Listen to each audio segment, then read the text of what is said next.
안녕하세요. 오늘은 정말 많은 분들이 쉬쉬하면서도 가슴 졸이며 걱정하는 주제에 대해 이야기해 볼까 합니다. 바로 황혼 이혼입니다. 오랫동안 직장 생활하시다가 은퇴하시면 배우자와 함께 여유롭게 여행도 다니고 못다한 취미 생활도 즐기면서 행복한 노년을 보낼 줄 아셨죠? 하지만 현실은 어떻습니까? 어느 날 갑자기 남편 아내의 은퇴가 우리 부부의 이혼 시그널이었다는 충격적인 고백을 하는 분들이 늘어나고 있습니다. 통계청 자료를 보면 20년 이상 함께 살았던 부부의 이혼이 전체 이혼의 가장 높은 비율을 차지하고 있다는 사실 알고 계셨나요? 황혼 이혼, 더 이상 남의 이야기가 아닙니다. 내 배우자가 은퇴하고 집에 온 이후로 하루도 편할 날이 없다. 서로 맞춰줄 만큼 맞췄는데 이제는 정말 한계다. 젊었을 땐 바빠서 몰랐는데 이제야 배우자의 진짜 모습이 보인다. 이런 이야기들 주변에서 혹은 어쩌면 자신의 마음속에서 들려오고 있지 않나요? 수십 년을 함께 살았는데 왜 은퇴 후에 더 힘들어지는 걸까요? 오늘은 황혼 이혼의 위기 속에서 이것 때문에 갈라서지 않으려면 반드시 알아야 할 세 가지에 대해 이야기 나눠보겠습니다. 지금 이 영상을 보고 계시다면 아직 늦지 않았습니다. 많은 분들이 사랑이 식어서 헤어진다고 생각하시지만 황혼 이혼에는 그보다 더 복잡하고 현실적인 이유들이 숨어 있습니다. 특히 은퇴 후에는 다음과 같은 세 가지 진실이 부부관계를 위협합니다. 첫 번째 진실, 24시간 밀착 생활이라는 지옥. 젊었을 때는 각자의 사회생활로 떨어져 있는 시간이 많았습니다. 하지만 은퇴 후에는 밥 먹는 시간부터 잠자는 시간까지 모든 시간을 배우자와 함께 보내야 합니다. 익숙하지 않은 24시간 밀착 생활은 서로의 숨통을 조여오고 사소한 습관 하나하나가 거슬리기 시작합니다. 배우자의 잔소리, 무관심 혹은 과도한 간섭이 일상이 되면서 차라리 혼자가 편하겠다는 생각까지 들게 되는 거죠. 서로에게 나만의 공간과 나만의 시간이 없다는 것이 가장 큰 문제입니다. 두 번째 진실, 경제력 상실과 가치관 차이의 충돌. 은퇴는 경제력 상실을 의미합니다. 그동안 남편이든 아내든 주된 경제활동을 담당했던 배우자가 집에 있게 되면서 가정 경제에 변화가 생기고 이로 인해 갈등이 불거집니다. 돈 문제뿐만이 아닙니다. 평생 다른 가치관으로 살아온 부부가 이제야 비로소 온전히 마주하게 되는 겁니다. 나는 이제 좀 쉬고 싶은데 배우자는 계속 나가서 뭘 하자고 한다. 나는 절약하고 싶은데 배우자는 씀씀이가 해프다. 같은 사소한 가치관의 차이가 은퇴 후에는 너무나 크게 다가와 서로를 이해하기 어렵게 만듭니다. 세 번째 진실, 아내의 분노와 남편의 무관심. 오랜 세월 참고 살아온 아내들의 분노가 은퇴 후 폭발하는 경우가 많습니다. 남편이 은퇴하고 집에 돌아오면서 아내는 갑자기 삼시기를 넘어 사시기를 돌봐야 하는 처지가 되기도 합니다. 평생 자식과 남편 뒷바라지에 지쳐있던 아내는 더 이상 희생하고 싶지 않다는 마음이 커집니다.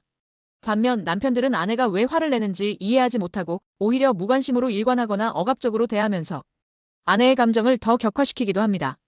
서로의 감정을 이해하려는 노력 없이 단절이 심해지는 것이죠. 이 세 가지 진실은 황혼 이혼을 부추기는 가장 강력한 요인입니다. 그렇다면 이런 위기를 막고 다시 행복한 부부관계로 돌아가기 위해서는 무엇을 해야 할까요? 지금부터 말씀드릴 세 가지 방법을 명심하시면 황혼 이혼의 위기를 극복하고 오히려 은퇴 후를 최고의 황금기로 만들 수 있습니다. 첫 번째, 해결책 각방을 넘어선 각자의 공간을 허락하라. 24시간 붙어있지 않아도 괜찮습니다. 오히려 각자의 독립적인 공간과 시간을 존중해주는 것이 중요합니다. 꼭 물리적인 각방이 아니더라도 배우자가 TV를 볼 때 나는 책을 읽고 배우자가 외출했을 때 나는 나만의 시간을 즐기는 식으로 따로 또 가치의 시간을 만드세요. 중요한 것은 서로에게 강요하지 않고 배우자의 개인 시간을 존중해주는 마음입니다. 나는 잠시 내 방에서 책 좀 읽을게. 나는 친구 만나러 잠시 나갔다 올게와 같이 미리 소통하고 각자의 시간을 갖는 연습을 하세요. 서로의 사생활을 침해하지 않는 선에서 존중하는 태도를 보이는 것이 핵심입니다. 두 번째, 해결책, 경제적 투명성과 재정비가 필수. 은퇴 후 줄어든 수입을 두고 배우자에게 숨기거나 거짓말하는 것은 절대 금물입니다. 함께 머리를 맞대고 가정 경제 상황을 투명하게 공유하고 새롭게 재정비해야 합니다. 돈 문제만큼 부부 사이를 멀어지게 하는 것도 없습니다. 은퇴 후 수입에 맞춰 소비 습관을 바꾸고 함께 가계부를 쓰거나 예산을 계획하는 것도 좋은 방법입니다. 한 달에 한 번은 꼭 배우자와 앉아 생활비와 지출 내역을 함께 점검하세요. 비록 줄어든 수입이라도 함께 관리하고 계획하면 막연한 불안감을 줄이고 서로에 대한 신뢰를 쌓을 수 있습니다. 세 번째, 해결책, 대화가 아닌 소통을 시작하라. 수십 년을 함께 살았어도 배우자는 남입니다. 서로의 속마음을 추측하지 말고 직접 말하고 듣는 훈련을 해야 합니다. 특히 아내의 분노, 남편의 무관심은 소통의 부재에서 비롯됩니다. 서로의 감정과 요구를 솔직하게 이야기하고 상대방의 이야기를 귀 기울여 듣는 경청의 자세가 필요합니다.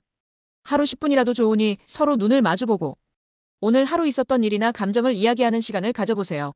이때 상대방의 말을 끊거나 비난하지 말고 그저 들어주는 연습부터 시작해보세요.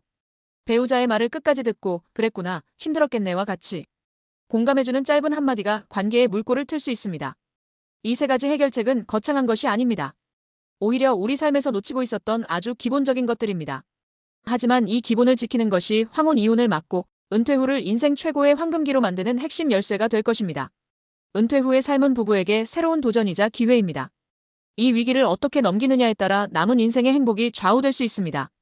오늘 제가 드린 말씀들이 복잡한 마음을 조금이나마 덜어내고 배우자와 더욱 건강하고 깊이 있는 관계로 나아가는데 도움이 되기를 진심으로 바랍니다. 서로를 조금 더 이해하고 존중하고 소통하려는 노력을 멈추지 않는다면 분명 다시 한번 사랑이 피어날 수 있을 겁니다. 당신의 행복한 노년을 항상 응원하겠습니다. 오늘 영상이 도움이 되셨다면 구독과 좋아요, 그리고 알림 설정까지 꼭 부탁드립니다.